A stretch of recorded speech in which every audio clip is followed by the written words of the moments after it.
Assalamualaikum teman-teman, selamat berjumpa lagi dengan saya Abdurrahman dan masih tetap di channel Abdurrahman ya. Dan masih tetap juga mengupas tentang seputaran gangguan asam lambung dan anxiety psikosomatis. Nah, di season kali ini saya akan membicarakan tentang masalah lemas dan rasa pusing gitu teman-teman ya.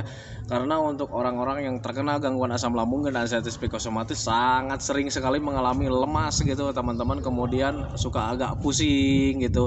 Sebentar-sebentar enak, sebentar-sebentar pusing. Nah, itu teman-teman ya. Jadi bagi teman-teman yang sekarang sedang mengalami hal tersebut, tonton videonya sampai habis biar kalian itu mudah memahami, mudah mengerti, biar kalian itu nanti bisa bertindak dengan wajar, bisa menanganinya dengan mudah. Karena untuk gangguan asam lambung dan anxiety psikosomatis bukan butuh obat, bukan butuh herbal, tetapi butuh pengertian, butuh pemahaman agar kita itu cepat membaik gitu teman-teman. Jadi kalau misalnya kalian paham, kalian mengerti, itu tidak berasumsi-asumsi yang lain, tidak berpikir yang lain-lain. Nah, itu teman-teman ya.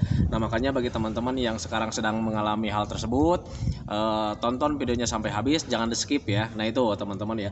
Dan kemudian bagi teman-teman yang baru bergabung juga, dimohon kalau seandainya kalian mau bertanya tentang seputaran gangguan asam lambung dan anxiety psikosomatis, alangkah baiknya kalian tonton dulu video-video saya sebelumnya. Karena untuk seputaran gangguan asam lambung dan anxiety psikosomatis semuanya sudah saya share ya. Dari mulai cerita saya yang terkena gangguan asam lambung dan anxiety psikosomatis, kemudian merasakan sensasi 1001 macam sensasi yang sangat nikmat sekali gitu teman-teman ya. Itu juga sudah saya share. Kemudian bagaimana cara menangani setiap sensasi itu juga sudah saya share. Makanya bagi teman-teman yang ingin bertanya tentang seputaran gangguan asam lambung dan anxiety psikosomatis, kalian tonton dulu video-video sebelumnya, sesuaikan saja dengan kebutuhannya gitu teman-teman. Jadi di situ banyak sekali judul-judulnya. Mau menangani kelayangan, mau menangani pusing, mau menangani mata buram, menangani lemas sebetulnya gitu teman-teman ya. Yang sekarang di videonya di share lagi itu juga sebetulnya sudah saya share. Kemudian bagaimana cara menangani begah, kenapa bisa begah, kenapa bagaimana cara menanganinya itu juga sudah saya share. Jadi tonton video-video sebelumnya. Nah, itu teman-teman ya. Nah, kemudian bagi teman-teman yang baru bergabung juga dimohon ya videonya itu di subscribe dulu, karena untuk subscribe itu tidak memerlukan biaya, tidak memerlukan pendaftaran. Jadi subscribe itu adalah hal yang sangat mudah sekali bagi teman-teman lakukan ya. Jadi teman-teman itu cukup memijit saja tulisan yang warna merah, tulisan subscribe. Biar kenapa? Jujur ya, biar videonya itu cepat berkembang dengan baik. Dan kalau seandainya videonya itu berkembang dengan baik, sudah barang tentu itu akan menambah semangat tersendiri buat saya untuk terus nge-share tentang seputaran gangguan asam lambung dan anxiety psikosomatis ini terhadap kalian. Kemudian jangan lupa juga yang lebih pentingnya, tekan juga tombol lonceng sama tombol like-nya ya, biar kalian itu dapat notifikasi atau pemberitahuan video saya yang terbaru. Karena saya itu akan terus nge-share tentang seputaran gangguan asam ini kepada kalian dengan tujuan semoga saja videonya itu menjadi wasilah atau jalan keluar bagi kalian yang sedang mengalami gangguan asam lambung dan anxiety psikosomatis hingga membaik ya, apalagi sampai sembuh total. Amin ya rabbal alamin. Ya minimal hanya memberikan motivasi saja, atau lebih minimalnya lagi hanya sekedar menemani kalian yang sedang merasakan tidak nyamannya dari gangguan asam lambung dan anxiety psikosomatis. Nah, itu teman-teman ya. Nah, kembali lagi ke topik utama teman-teman ya. Orang yang terkena gangguan asam lambung dan anxiety psikosomatis biasanya sangat sering sekali mengalami badan lemas, kemudian sering mengalami agak pusing juga gitu teman-teman ya. Dan kadang kalau misalkan itu terjadi, kalau seandainya kita belum paham, itu kita itu berasumsi yang lain-lain. Nah, gitu teman-teman ya. Dan sedangkan kalau misalkan kita berasumsi yang lain-lain, biasanya asumsinya itu asumsi yang berbahaya itu bisa menimbulkan kecemasan tersendiri teman-teman. Nah, kenapa untuk orang-orang yang terkena aslam itu biasanya sangat sering sekali mengalami rasa cemas, walaupun misalkan rasa cemasnya itu bervariasi. Dulu mungkin misalkan cemasnya itu agak berlebihan, nah sekarang itu cemasnya itu agak berkurang, tetapi masih sering hadir juga. Kenapa seperti itu? Karena memang dipicunya itu dari pemikiran-pemikiran yang negatif teman-teman ya, selalu berasumsi yang lain. Nah, asumsi-asumsi yang lain itu lahir karena memang kitanya belum paham tentang gangguan asam lambung dan anxiety psikosomatis ini. Nah, itu teman-teman ya. Nah, makanya bagi teman-teman ketika sekarang sedang merasakan lemas atau pusing, kalian jangan berasumsi-asumsi yang lain. Itu memang dampak dari gangguan asam lambung dan anxiety psikosomatis memang seperti itu. Banyak sekali sih untuk dampak itu sensasinya gitu teman-teman ya. Tetapi untuk lemas dan pusing itu memang salah satunya gitu teman-teman ya. Nah, kenapa sih untuk orang-orang yang terkena asam lambung dan anxiety psikosomatis selalu mengalami lemas gitu teman-teman ya? Ingat ya, untuk orang-orang yang terkena aslam itu biasanya sangat apa ya, sangat malas sekali untuk makan teman-teman ya. Jadi untuk makan itu cuma sedikit lah, karena memang ada rasa tidak nyaman ketika mau makan, ketika sudah makan itu rasanya itu sangat tidak nyaman gitu. Nah, makanya kemudian ketika mengalami hal tersebut jadi malas aja makan. Jangankan untuk makan, baru lihat makanan saja kita tuh sudah mual, sudah enak gitu teman-teman ya. Nah itu, nah sebetulnya hal itu harus kita cegah teman-teman ya. Kita harus paksakan, yang namanya makan itu memang penting sekali gitu teman-teman. Jadi ketika kalian sekarang sedang tidak merasakan tidak nyaman, kalau seandainya mau makan juga paksakan saja, karena makan itu sangat penting teman-teman ya.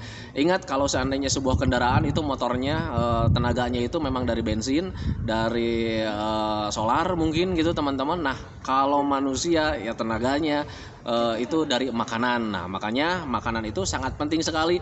Jadi apapun yang terjadi, makan itu harus masuk gitu teman-teman ya. Nah tetapi kalau misalkan Pak, saya itu makannya nggak nyaman nih, makan besar itu nggak bisa, akalin saja. Gimana caranya supaya kalian itu energinya, vitaminnya, semua kebutuhan nilai kebaikan untuk tubuh kita itu gimana caranya supaya terpenuhi. Nah itu teman-teman, jadi akalin saja. Makannya bisa sedikit tetapi harus sering. Karena apa? Karena untuk memenuhi kebutuhan untuk tubuh kita. Nah itu teman-teman, jadi pahami saja ke sana. Jadi ketika kalian mengalami lemas, ya solusinya ya harus makan gitu teman-teman ya. Dan kemudian untuk lemas itu bisa dipicunya juga dari hal yang lain. Nah kalau yang tadi kan itu dipicunya karena memang kitanya jarang makan atau makannya cuma sedikit gitu teman-teman ya. Jadi tidak ada penyesuaian lah tenaga buat kita itu sehari-harinya. Nah kemudian rasa lemas itu bisa dipicu juga dari pikiran kita teman-teman ya, bukan dari makanan saja, dari pikiran juga bisa. Kenapa pikiran kita itu kalau seandainya berpikir terlalu keras, berpikir banyak gitu teman-teman, apalagi yang namanya pemikiran banyak itu stres sendiri gitu teman-teman ya. Kenapa itu bisa menyebabkan kita lemas? Karena kalian harus ketahui teman-teman ya, kalau misalnya kita banyak pikiran atau stresnya tidak terkendalikan, itu bisa menguras energi dengan cepat gitu teman-teman ya. Nah itu jadi pahami saja ke sana. Nah sekarang kalian sedang mengalami asam lambung, kemudian makannya cuma sedikit, otomatis serapan gizinya itu cuma sedikit untuk tubuh kita itu, kemudian tenaganya juga nggak maksimal, ditambah lagi kitanya sering mengalami stres atau banyak pikiran, yaitu ya pasti otomatis akan lebih cepat lagi hilang energinya. Nah itu teman-teman ya, makanya sangat penting sekali untuk makan gitu teman-teman, pahami saja ke sana. Jadi ketika terkena gangguan asam lambung dan anxiety psikosomatis, yang paling utama itu adalah gimana caranya supaya makan itu masuk gitu teman-teman, itu yang ke satu. Kemudian yang keduanya, gimana caranya supaya pikiran kita itu tidak berpikir panjang gitu teman-teman ya, tidak berpikir secara keras gitu. Caranya seperti apa?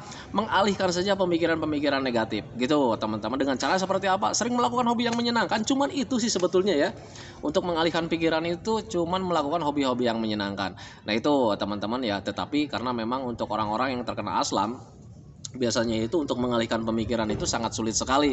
Karena apa? Karena memang kitanya dipicunya itu memang ada trauma tersendiri lah. Jadi untuk mengalihkan pemikiran-pemikiran itu memang agak sulit juga. Tetapi kalau misalnya kita biasakan dari mulai sekarang, itu biasakan setiap harinya melakukan hobi yang menyenangkan, melakukan aktivitas-aktivitas yang menyenangkan, itu tanpa disadari, tanpa kita rencanakan gitu teman-teman ya, itu pemikiran-pemikiran negatif itu akan hilang dengan sendirinya. Walaupun hilangnya itu tidak langsung 100%, tidak gitu teman-teman, itu sepengalaman saya gitu. Jadi hilangnya pemikiran-pemikiran negatif itu apa ya, berangsur lah gitu. Jadi tidak langsung 100%.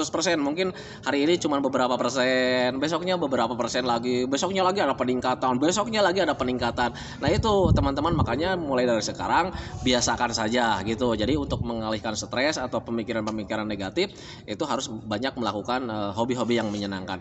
Dan biasanya bagi orang-orang yang terkena gangguan asam lambung dan anxiety psikosomatis, kalau dikatakan banyak pikiran atau stres itu suka mengelak teman-teman ya. Enggak nih, saya enggak banyak pikiran, saya nggak stres gitu teman-teman ya. Memang untuk stres itu sebetulnya tanpa kita sadari, tanpa kita rasakan gitu teman-teman ya. Tetapi coba kalian ingat-ingat, apakah setiap harinya kalian selalu memikirkan tentang penyakit?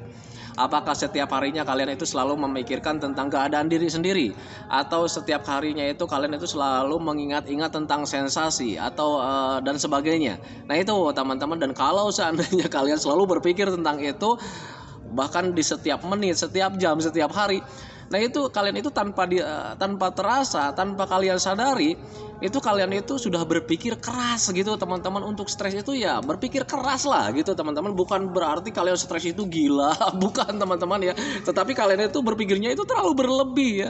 Ingat ya, untuk pikiran kita itu terbatas gitu teman-teman ya. Makanya ketika kalian selalu banyak pikiran, ya sudah, jangan terlalu banyak pikiran, cepat-cepat istirahat. Hindarilah stres-stres itu, hindari dengan cara ya gitu ya, enjoy saja, banyak melakukan aktivitas yang menyenangkan. Nah itu teman-teman, jadi pahami saja ke sana. Nah jadi bagi teman-teman yang sekarang sedang mengalami lemas, kalian gak usah khawatir, perbanyak saja makannya. Jadi kalau untuk banyak makan itu memang untuk aslam itu gizinya biasanya tidak terserap dengan sempurna. Nah makanya kalian jangan sedikit makannya, perbanyak saja, bisa dengan sering makan. Nah itu. Nah kemudian untuk pusingnya itu memang dari sensasi ya, dari sensasi asam lambung dan anxiety psikosomatis, memang sering merasa pusing kalau seandainya kalian sering rebahan, sering tiduran gitu. Nah untuk menghindarinya kalian harus banyak duduk lah. Jadi jangan terlalu berbaringan ya, harus banyak duduk, kemudian banyak juga melakukan aktivitas atau olahraga yang baik gitu teman-teman ya. Untuk olahraga itu minimal 30 menit dalam sehari.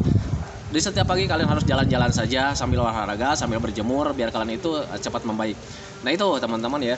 Nah itu teman-teman, karena sekarang sedang hujan, mohon maaf ya kemarin-kemarin saya jarang share karena ya seperti Anda lihat sendiri, karena sekarang itu lagi musim hujan lagi teman-teman. Ini sekarang lagi hujan, jadi videonya sentikan. Semoga saja kalian itu menjadi tambah baik, semoga kalian itu menjadi tambah sempurna, keadaan kalian yang dulu itu cepat kembali lagi, karena saya tahu persis bahwa keadaan yang dulu itu sangat dirindukan sekali gitu teman-teman. Doakan saya juga agar saya tetap sehat, tetap kuat, tetap ceria, agar masih tetap bisa menemani kalian gitu teman-teman ya.